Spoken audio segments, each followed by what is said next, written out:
Mukutmanipur lake, বাঁকুড়ার এই জায়গাটা যেন প্রকৃতির মুকুট।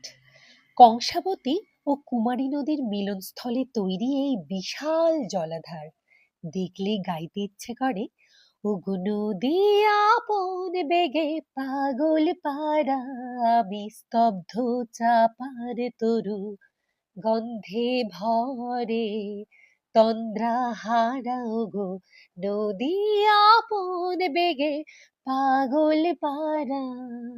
চারপাশে সবুজ পাহাড় আর শান্ত নীল জল দেখলেই মনটা শান্ত হয়ে যায়। বোটিং করা, ড্যামের রাস্তায় হাঁটা আর প্রকৃতির সৌন্দর্য উপভোগ করা, সব মিলিয়ে দেখে মন ভরে যায়। লেকের সৌন্দর্য দেখে শান্তি ও সৌন্দর্যের মিলন, বিশ্বাস করুন, মন জুড়িয়ে যাবে আপনাদের।